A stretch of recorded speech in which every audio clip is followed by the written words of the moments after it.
Você já se perguntou o que realmente aconteceu com Jesus durante aqueles 3 dias entre sua morte e ressurreição? A maioria das pessoas acredita que tudo se resumiu à espera do grande domingo. Mas o que se passou nesses dias não foi simplesmente um período de silêncio ou inatividade. Pelo contrário, esses 3 dias abrigam um dos maiores mistérios da fé cristã, que desafia nossa compreensão. O que Jesus fez enquanto seu corpo descansava no túmulo? Ele foi para o céu imediatamente? Ou teria ele descido aos lugares mais profundos para confrontar algo muito maior do que imaginamos? Essa pergunta incomoda teólogos e estudiosos há séculos, e a resposta que muitos conhecem pode não ser o que realmente aconteceu. E se eu te dissesse que Jesus não apenas descansou, mas cumpriu uma missão crucial e inesperada durante esses dias? Um ato que mudaria para sempre a forma como vemos o poder da cruz e da ressurreição. Esse mistério, quase escondido nas Escrituras, pode ser a chave para compreender a verdadeira extensão da vitória de Cristo. E aqui, revelaremos o que poucas pessoas ousam explorar: o destino de Jesus nos 3 dias após sua morte. Pronto para descobrir o que realmente aconteceu? Após a morte de Jesus na cruz, uma das grandes questões que muitos se perguntam é: onde ele esteve durante os 3 dias que antecederam sua ressurreição? Essa dúvida tem gerado debates por séculos, já que os evangelhos não detalham minuciosamente o que aconteceu durante esse período. O corpo de Jesus foi sepultado, mas e seu espírito? Alguns acreditam que ele teria ido diretamente para o céu, enquanto outros defendem que ele teria descido ao inferno ou Hades. Esse é um ponto de discussão interessante, pois a Bíblia deixa pistas que podem nos ajudar a compreender melhor essa jornada espiritual. É como se uma cortina fosse parcialmente levantada, revelando um mistério, mas sem dar todos os detalhes. No Evangelho de Lucas, encontramos a narrativa da morte de Jesus, onde ele entrega seu espírito e diz: Pai, em tuas mãos entrego o meu espírito. Entretanto, o corpo de Jesus permaneceu na cruz até ser retirado para o sepultamento. Aqui surge uma questão crucial: para onde foi o espírito de Jesus?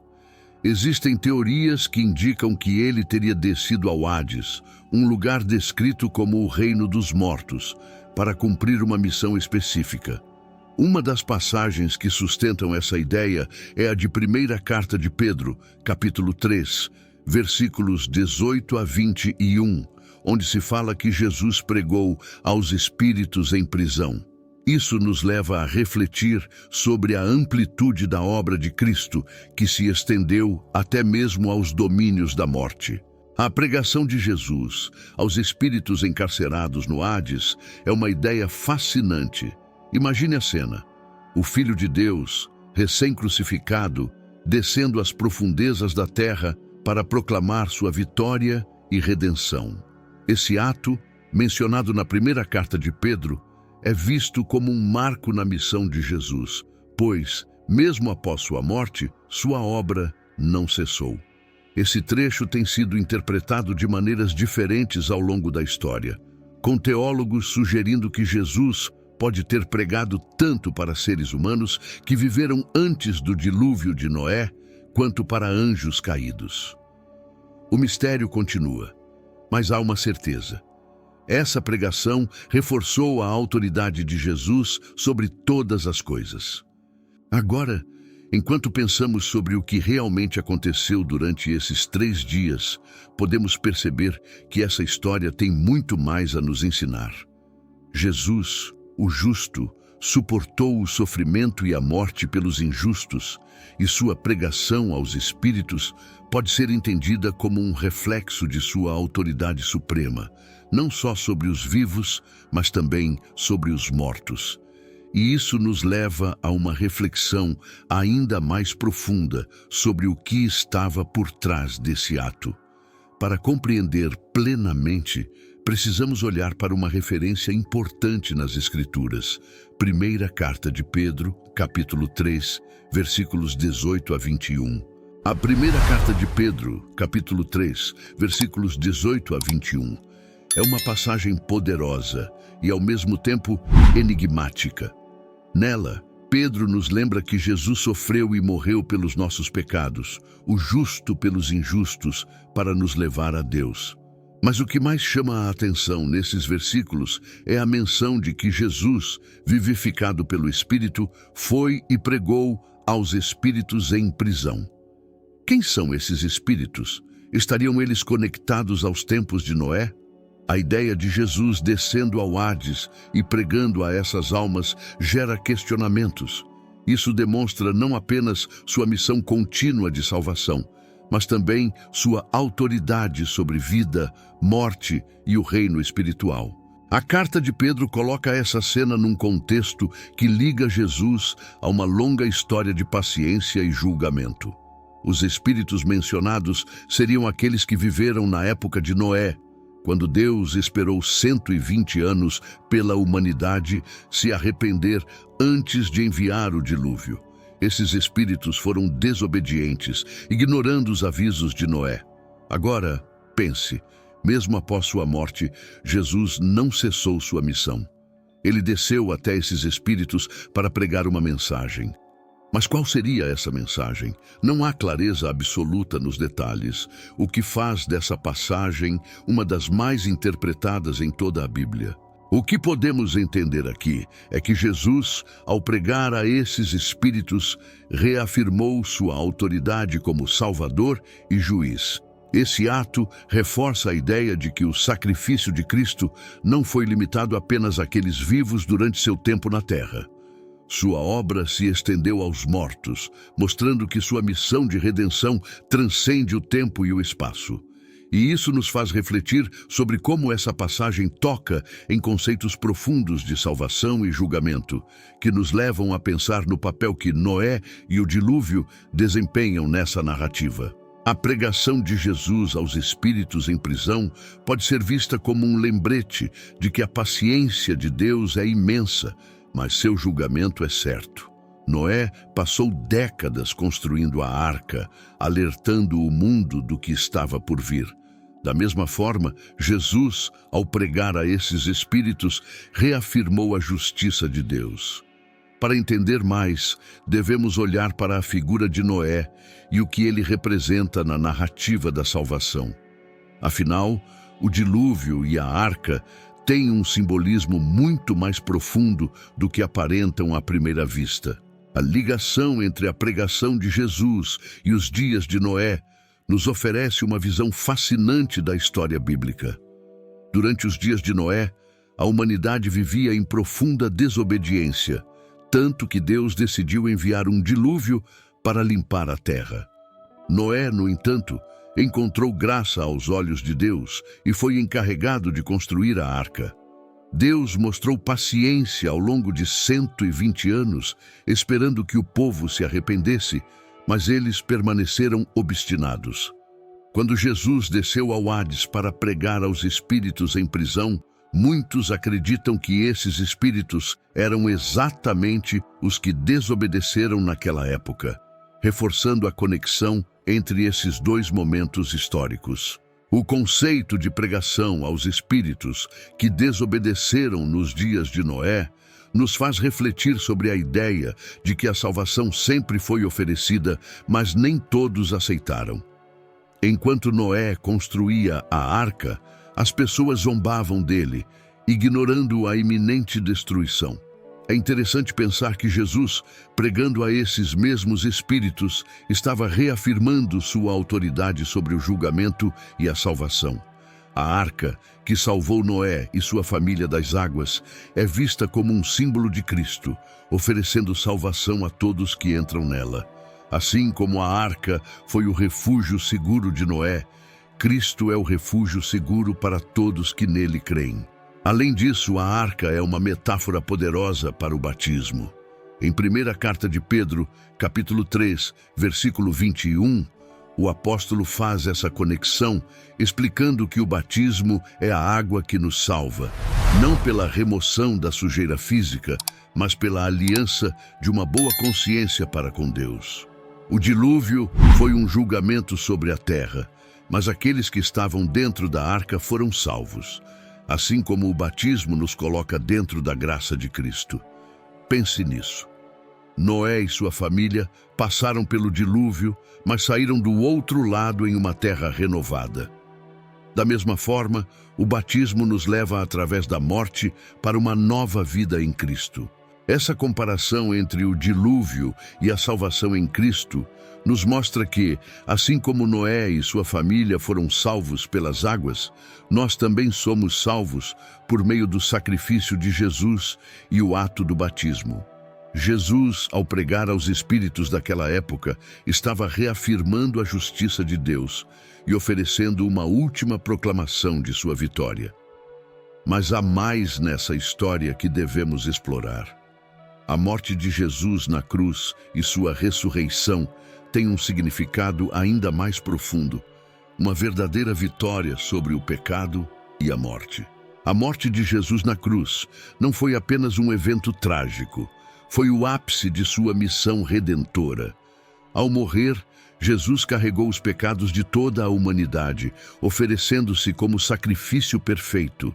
No entanto, o que torna sua morte ainda mais poderosa é o que veio depois, a sua ressurreição.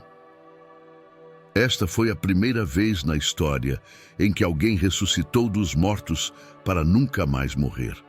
Outros, como Lázaro, foram ressuscitados, mas acabaram enfrentando a morte novamente.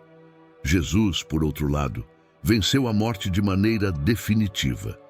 Esse fato marca a maior vitória contra o pecado e a morte, como Paulo enfatiza em carta aos Romanos, capítulo 6, versículo 4, ao afirmar que, assim como Cristo ressuscitou, nós também podemos andar em novidade de vida. A ressurreição de Jesus é o fundamento da fé cristã. Sem ela, o cristianismo não teria a mesma força. Em primeira carta aos Coríntios, capítulo 15, versículo 17, Paulo é bem claro: se Cristo não ressuscitou, vossa fé seria vã. A ressurreição prova que Jesus tem poder sobre a morte, o que traz esperança para todos os crentes. Afinal, se Jesus venceu a morte, ele também nos promete a vida eterna. Isso é algo transformador, pois não estamos mais presos à condenação do pecado. A cruz, que simboliza sofrimento e morte, foi transformada em um símbolo de vitória e redenção. E ao olharmos para ela, somos lembrados do preço que foi pago e da vitória que foi conquistada. A ressurreição de Jesus é o fundamento da fé cristã. Sem ela, o cristianismo não teria a mesma força. Em primeira carta aos Coríntios, capítulo 15, versículo 17, Paulo é bem claro: se Cristo não ressuscitou, vossa fé seria vã. A ressurreição prova que Jesus tem poder sobre a morte, o que traz esperança para todos os crentes. Afinal, se Jesus venceu a morte, ele também nos promete a vida eterna. Isso é algo transformador, pois não estamos mais presos à condenação do pecado. A cruz, que simboliza sofrimento e morte, foi transformada em um símbolo de vitória e redenção. E ao olharmos para ela, somos lembrados do preço que foi pago e da vitória que foi conquistada. No entanto, essa vitória de Jesus não é algo que beneficia apenas os vivos. Como vimos anteriormente, sua pregação aos espíritos em prisão também reforça o alcance dessa vitória. Ele não apenas venceu o pecado e a morte no mundo físico, mas também no espiritual. E isso nos leva a uma reflexão ainda mais profunda sobre sua autoridade. Ele não reina apenas sobre os vivos, mas também sobre os mortos, os anjos, os demônios e todas as forças espirituais. A ressurreição de Jesus não apenas provou seu poder sobre a morte, mas também estabeleceu sua autoridade sobre todo o universo. Em carta aos Filipenses, capítulo 2, versículo 10, Paulo escreve que, ao nome de Jesus, todo joelho se dobrará, nos céus, na terra e debaixo da terra. Isso significa que todos os seres, sejam eles humanos, anjos, demônios ou espíritos, estão sob o domínio de Cristo.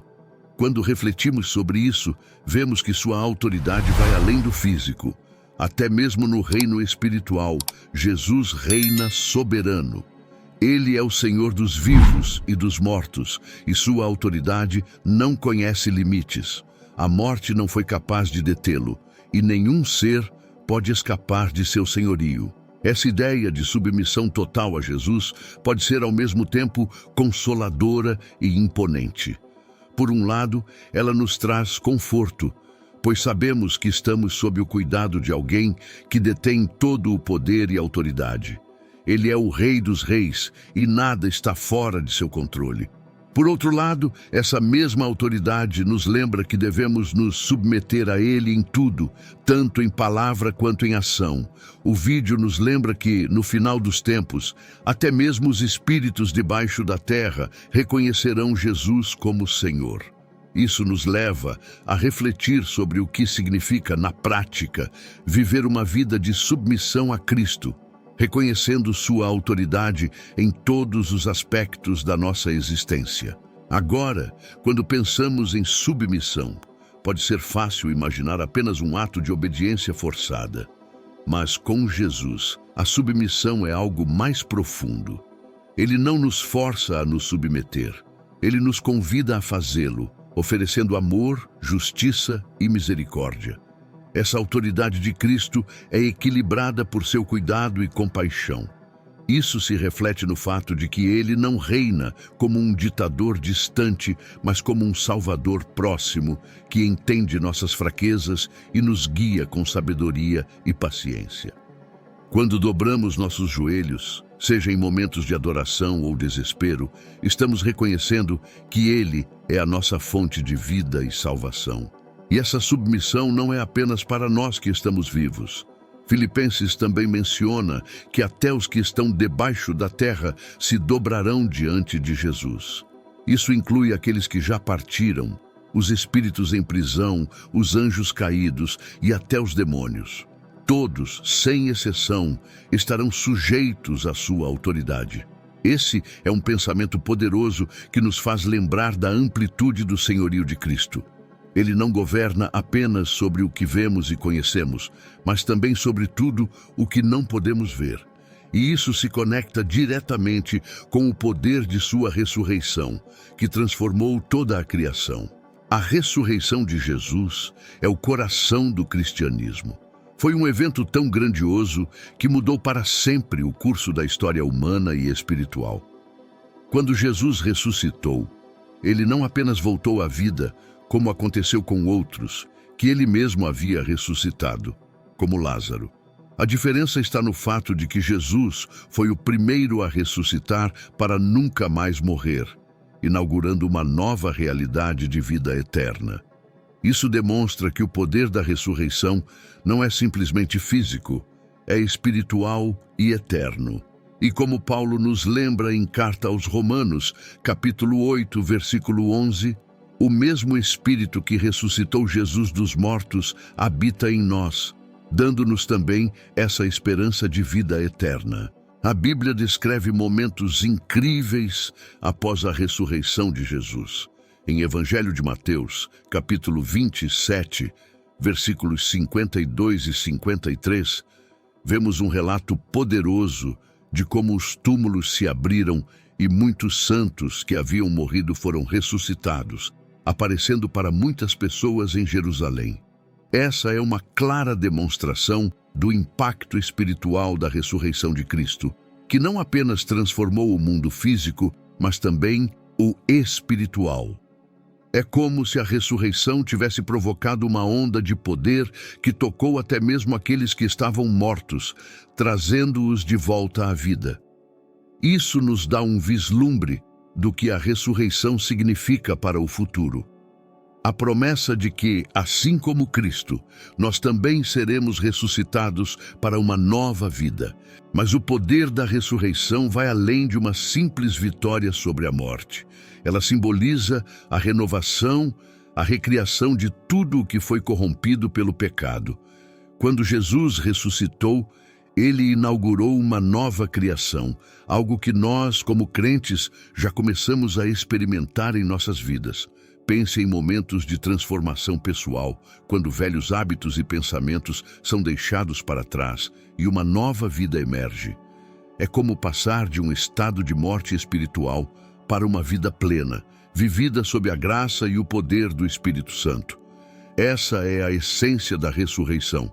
Não é apenas algo que aconteceu com Jesus, mas algo que continua a acontecer em cada um de nós. Esse poder de transformação que flui da ressurreição de Jesus nos dá coragem para enfrentar os desafios diários. Sabemos que, independentemente do que enfrentamos, temos uma esperança viva.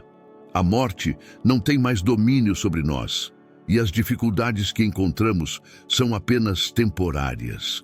Assim como Cristo venceu a cruz, nós também somos chamados a vencer nossos próprios desafios, confiando no poder do Espírito Santo que habita em nós.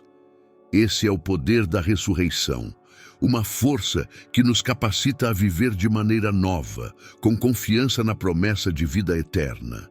A história da Arca de Noé é um dos símbolos mais poderosos de salvação nas Escrituras. Deus, vendo a maldade na terra, decidiu purificar o mundo com um dilúvio, mas em meio a isso, ofereceu um caminho de salvação para Noé e sua família. A arca, construída sob as instruções divinas, tornou-se o refúgio seguro que preservou a vida daqueles que foram fiéis. Esse ato de proteção e salvação, através da arca, é um reflexo direto do que Cristo faz por nós. Assim como a arca salvou Noé e sua família do dilúvio, Jesus nos salva do julgamento, oferecendo-nos um abrigo seguro em sua graça. A história da Arca de Noé é um dos símbolos mais poderosos de salvação nas Escrituras. Deus, vendo a maldade na terra, decidiu purificar o mundo com um dilúvio, mas em meio a isso, ofereceu um caminho de salvação para Noé e sua família. A arca, construída sob as instruções divinas, tornou-se o refúgio seguro que preservou a vida daqueles que foram fiéis. Esse ato de proteção e salvação, através da arca, é um reflexo direto do que Cristo faz por nós. Assim como a arca salvou Noé e sua família do dilúvio, Jesus nos salva do julgamento, oferecendo-nos um abrigo seguro em sua graça. Pense na arca como uma metáfora para a nossa caminhada cristã. Noé teve que confiar em Deus e seguir suas instruções detalhadamente, mesmo quando o mundo à sua volta zombava dele. Da mesma forma, seguir a Cristo nem sempre será compreendido por aqueles ao nosso redor. Pode parecer uma decisão solitária em alguns momentos, mas a recompensa é a salvação. Assim como Noé e sua família foram preservados na arca enquanto o resto do mundo enfrentava o dilúvio, aqueles que se abrigam em Cristo estão protegidos do julgamento final. Ele é nossa arca e a fé nele nos garante um lugar seguro. O dilúvio, além de ser um ato de julgamento, também foi um ato de renovação. Depois que as águas baixaram, Noé e sua família saíram para uma terra purificada, um novo começo. Da mesma maneira, o batismo representa para nós uma nova vida em Cristo. Ao sermos imersos nas águas, estamos deixando para trás a velha vida de pecado e emergindo para uma vida nova, guiada pelo Espírito Santo. É uma transformação que, assim como a de Noé, nos leva a uma terra de promessas. E ao refletirmos sobre isso, vemos que essa imagem da arca transcende o tempo, apontando diretamente para a salvação em Jesus. A função de Jesus como juiz e redentor vai além da sua presença no mundo físico. Após sua morte, a Bíblia nos revela que ele desceu ao Hades, o reino dos mortos, para proclamar uma mensagem. Mas a grande pergunta que muitos se fazem é: a quem ele pregou? A visão tradicional sugere que ele teria pregado aos espíritos que estavam em prisão, mencionados em 1ª Carta de Pedro, capítulo 3, versículo 19. Esses espíritos poderiam ser aqueles que desobedeceram durante os tempos de Noé, ou como alguns teólogos acreditam, poderiam ser anjos caídos ou demônios. De qualquer forma, essa pregação foi um ato de reafirmação de sua autoridade sobre todos os reinos, inclusive o reino dos mortos. Ao pregar no Hades, Jesus estaria, de certo modo, proclamando sua vitória final sobre a morte e o pecado.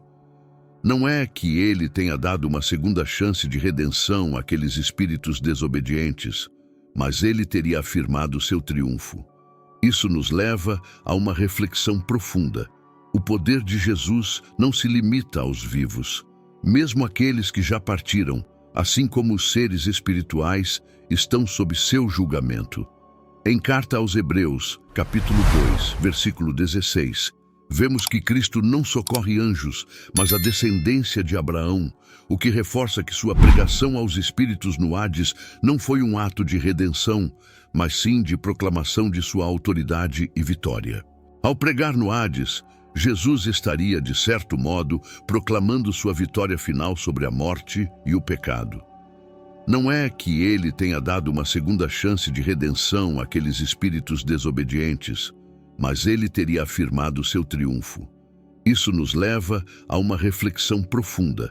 O poder de Jesus não se limita aos vivos. Mesmo aqueles que já partiram, assim como os seres espirituais, estão sob seu julgamento. Em carta aos Hebreus, capítulo 2, versículo 16, vemos que Cristo não socorre anjos, mas a descendência de Abraão, o que reforça que sua pregação aos espíritos no Hades não foi um ato de redenção, mas sim de proclamação de sua autoridade e vitória. Por outro lado, há quem interprete essa pregação de Cristo no Hades como uma reafirmação de seu papel de redentor. Mesmo nos lugares mais profundos, onde a esperança parece perdida, Jesus aparece como aquele que traz a luz da verdade. Embora esses espíritos estivessem condenados, a presença de Cristo no Hades reforça sua missão de trazer justiça e redenção para toda a criação. É como se ele estivesse proclamando que, em todos os reinos, visíveis ou invisíveis, ele é o Senhor Supremo, o único com poder para julgar e salvar. Esse ato de Jesus descendo ao Hades nos faz refletir sobre o alcance do seu poder. Ele não é apenas o Salvador que caminha entre os vivos, mas também o juiz que governa sobre o reino espiritual.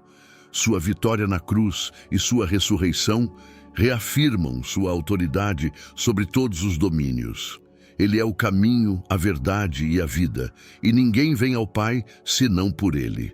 Cristo é o único caminho para Deus e para a vida eterna. Depois de mergulhar nesse mistério sobre o destino de Jesus, nos 3 dias após sua morte, a pergunta que fica é: como isso muda sua forma de ver a vida e a morte? Saber que Jesus não apenas venceu a morte, mas também realizou uma missão no mundo espiritual, te faz refletir sobre seu próprio papel nessa jornada espiritual? Será que estamos vivendo com a consciência de que a vitória de Cristo nos oferece mais do que apenas uma esperança futura, mas também poder sobre as dificuldades e desafios de hoje? É hora de pensar sobre como aplicar esse conhecimento em sua vida diária. Você tem se abrigado na arca que é Cristo? Como sua vida seria se você vivesse todos os dias com a certeza de que a vitória sobre o pecado e a morte já foi conquistada? Essa é uma verdade poderosa que pode transformar tudo ao seu redor. Talvez seja o momento de reavaliar sua fé, sua jornada e sua conexão com Deus. Agora, se você quer continuar aprendendo mais sobre essas verdades profundas e aplicá-las na sua vida, não perca a oportunidade de se inscrever no canal. Ative as notificações para receber mais conteúdos que vão te ajudar a crescer na fé e entender os mistérios da Bíblia de uma maneira transformadora. Vamos juntos nessa jornada de descoberta.